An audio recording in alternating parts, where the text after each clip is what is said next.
नमस्कार, मैं जर्नलिस्ट रोहित शर्मा। आप मेरे साथ में हैं दिल से रोहित चैनल में। दोस्तों, राजस्थान में भारतीय जनता पार्टी और कांग्रेस पार्टी में कई नेता ऐसे हैं जिनमें विधायक भी हैं, पूर्व विधायक भी हैं, सांसद भी हैं, पूर्व सांसद भी हैं, कई बार के विधायक भी हैं। उन नेताओं का ये सोच है कि जो समरावता का प्रकरण है, नरेश मीणा का जो ज्वलंत विषय अभी मुद्दा बना हुआ है, ये प्रकरण राजस्थान की राजनीति में आने वाले दिनों में कोई ज़्यादा प्रभाव नहीं छेड़ेगा और ना कोई उथल-पुथल मचाएगा राजस्थान की राजनीति में। इसीलिए ये तमाम जो नेता हैं, ये इस मामले से एक तरीके से मुँह फेरे हुए हैं। हालाँकि ये भी सत्य है, इनमें कई नेता ऐसे हैं जिन्हें जब पहला चुनाव जब उन्होंने लड़ा, चाहे वो विधायक का हो, चाहे सांसद का हो, तो कई नेता ऐसे हैं जो अपने फैमिली पॉलिटिकल अच्छे बैकग्राउंड के तक चलते उन्हें टिकट मिला और अच्छे फैमिली पॉलिटिकल बैकग्राउंड के चलते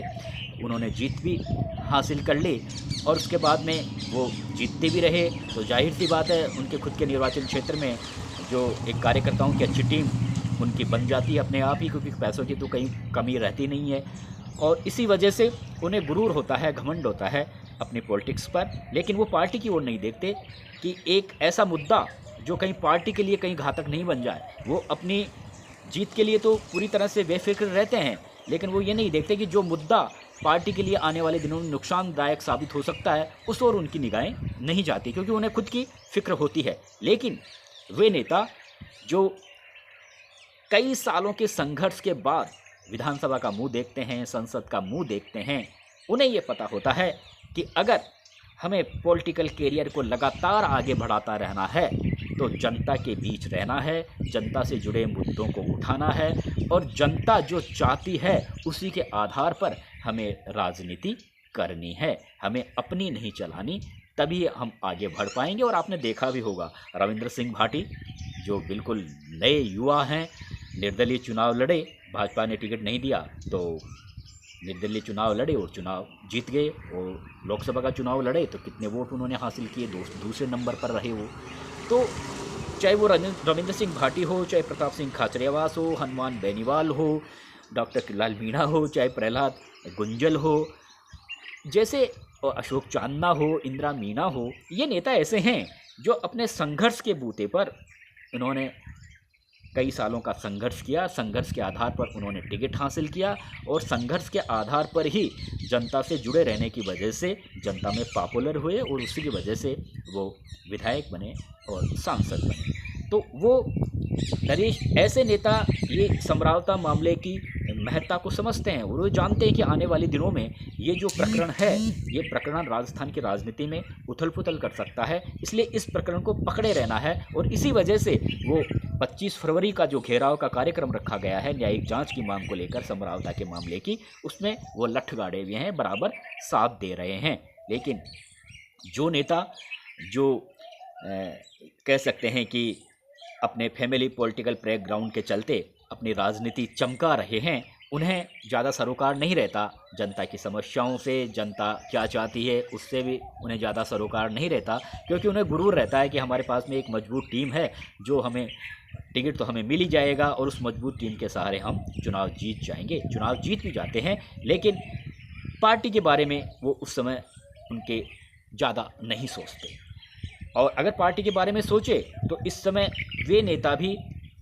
इस बात को समझें कि ये जो समरावता का प्रकरण है, ये पानी के बुलबुले की तरह नहीं है। जिस तरह से वो इस प्रकरण को इस समय पानी की बुलबुले की तरह समझ रहे हैं, ऐसा प्रकरण नहीं है। ये प्रकरण ऐसा है जो पूरे राजस्थान के गांव-गांव, कोने-कोने में फैल गया है और विधानसभा घेराव की जो तैयारियां चल रही है, उसे देखते हुए ये बिल्कुल तय है कि 25 फरवरी से पहले अगर राजस्थान सरकार ने न्यायिक जाँच की मांग नहीं मानी तो जयपुर में बड़ी संख्या में लोग आ सकते हैं, क्योंकि जो तैयारियां हैं उसके आधार पर मैं ये बात कह रहा हूं। जिस तरह से सभाएं आयोजित की जा रही हैं कोने कोने में प्रहलाद गुंजल की ओर से, और जो संघर्ष समिति बनी हुई है उसकी ओर से जिस तरह से सभाएं आयोजित की जा रही है, जिस तरह से लोग आगे बढ़कर समर्थन दे रहे हैं, उसके आधार पर मैं ये बात कह रहा हूँ कि लोग आ सकते हैं बड़ी संख्या में 25 फरवरी को।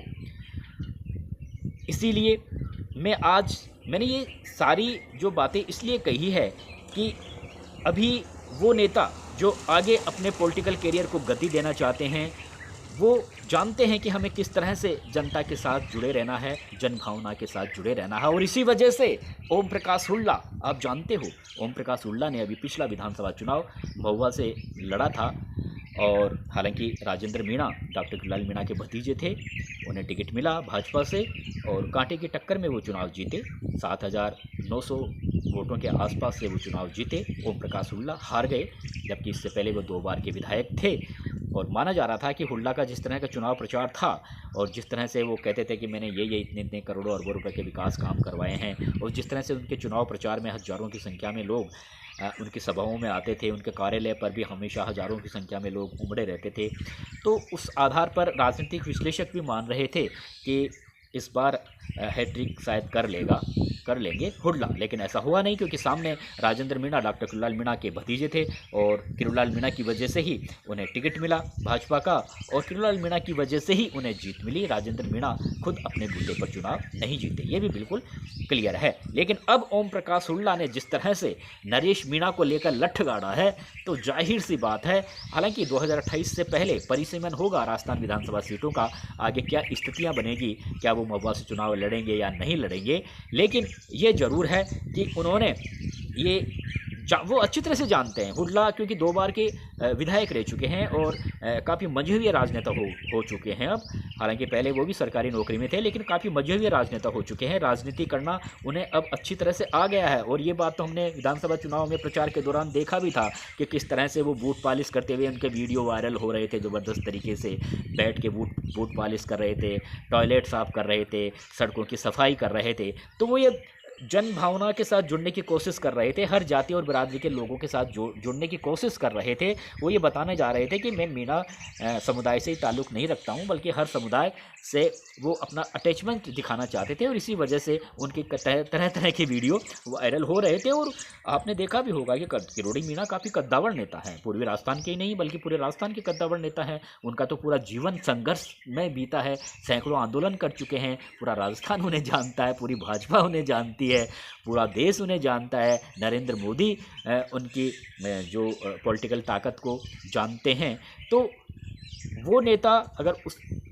किसी को टिकट दिलाए, क्योंकि वो जैसे डॉक्टर किरोड़ीलाल मीणा कहते भी हैं कि मैंने तो 1.5 दर्जन लोगों को विधायक बना दिया, तो अगर उन्हीं का भतीजा अगर चुनाव लड़े, हालांकि 2018 के चुनाव में राजेंद्र मीणा हार गए थे। 2018 में जब चुनाव हुए थे उस समय हुड्डा को टिकट नहीं मिला था, क्योंकि डॉक्टर किरोड़ीलाल मीणा 2013 के विधानसभा चुनाव में तो पीए संगमा की पार्टी के तले उन्होंने पूरे राजस्थान भर में अपने पार्टी के उम्मीदवार उतारे थे। उसमें महुआ से उन्होंने अपनी पत्नी गोलमा देवी को चुनाव मैदान में उतारा था, लेकिन हुड्डा को उस समय भारतीय जनता पार्टी से टिकट मिल गया था। वसुंधरा राजे की कृपा से उन्हें टिकट मिल गया था, क्योंकि किरोड़ीलाल मीणा तो भाजपा में थे नहीं, और फिर हुड्डा ने गोलमा देवी को हरा दिया था। और उसके बाद से ही जिस तरह से डॉक्टर किरोड़ीलाल मीणा और ओम प्रकाश हुड्डा के बीच में लगातार राजनीतिक दूरियां बढ़ती रही, और राजनीतिक दूरियां ही नहीं बल्कि व्यक्तिगत दूरियां भी बढ़ी। हालांकि और हमने कई बार राजस्थान विधानसभा के अंदर भी देखा, राजस्थान विधानसभा के परिसर में भी देखा कि किस तरह से गोलमा देवी भी पूरी तरह से आपा खो देती थी जब ओम प्रकाश हुड्डा उनके सामने होते थे। तो कहने का मतलब हुड्डा और किरोड़ी के बीच में जो राजनीतिक टकराव चला आ रहा है, उस बात को ओम प्रकाश हुड्डा अच्छी तरह से जानते हैं। वो ये जानते हैं कि मैं अगर इस नरेश मीणा के प्रकरण को अगर अपने इसके साथ जुड़ूंगा तो मुझे आगे पॉलिटिकल फ़ायदा मिल सकता है, और क्योंकि ये मामला अब एक जनभावनाओं से जुड़ चुका है, और जनभावनाओं से जुड़े रहने का वो मतलब वो अच्छी तरह से समझ भी चुके हैं। आप सबने देखा होगा कि मैंने अभी बताया कि वो किस तरह से अपने सोशल मीडिया में तरह तरह के वीडियो उनके वायरल हुए थे, बूट पॉलिश करते हुए, टॉयलेट साफ़ करते हुए, सड़कों की सफाई करते हुए। तो वो ये जानते हैं कि नरेश मीणा के मामले से जिस तरह से डॉक्टर किरोड़ीलाल मीणा ने पहले न्यायिक जांच की मांग के लिए खुद आगे कहा था, फिर बाद में उन्होंने यू टर्न ले लिया, और अब भी किरोड़ीलाल मीणा इस मामले से एक तरीके से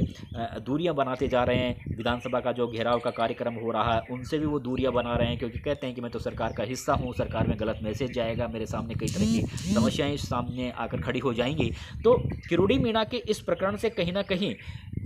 पूर्वोत्तर राजस्थान के कई ज़िले हैं, वहाँ पर जो उनकी एक टीम हुआ करती थी, जो उनके समर्थक हुआ करते थे, उनमें युवा समर्थक ज़्यादा हुआ करते थे, उनमें से एक तरीके से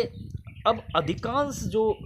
लोग हैं वो कहीं न कहीं नरेश मीणा, क्योंकि वो भी एक जुझारू नेता है, संघर्षशील नेता है और लंबे समय से जेल में बंद है, उनकी ज़मानत हो नहीं रही है, किस वजह से नहीं हो रही इसको लेकर भी कई तरह के लोग कई तरह की बातें कहते हैं। तो हुडला ये जानते हैं कि नरेश मीणा के साथ, समरावता के प्रकरण के साथ इस समय अगर मैं जुड़ूंगा तो आने वाले दिनों में जो किरोड़ी के जो समर्थक हैं उनसे मुझे बेनिफिट हो जाएगा, क्योंकि मैं अगर नरेश मीणा के साथ जुड़ूंगा तो उन्हें ऐसा लगेगा कि मैंने नरेश मीणा का साथ दिया, मैंने समरावता की पब्लिक का साथ दिया, तो कहीं ना कहीं ये मुझे पॉलिटिकल बेनिफिट आने वाले दिनों में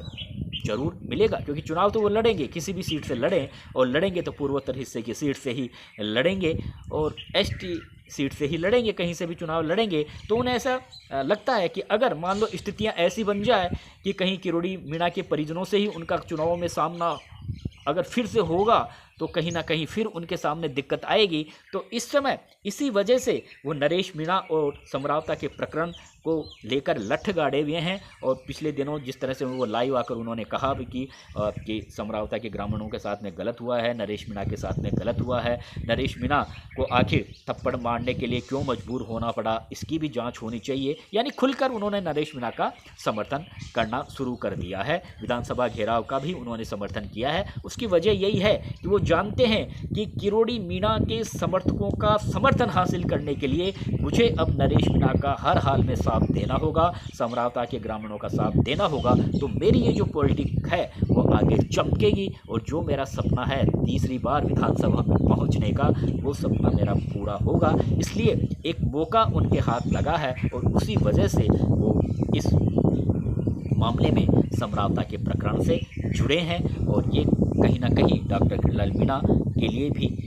निश्चित रूप से आने वाले समय में एक बड़ी चुनौती बन सकता है। नमस्कार दोस्तों।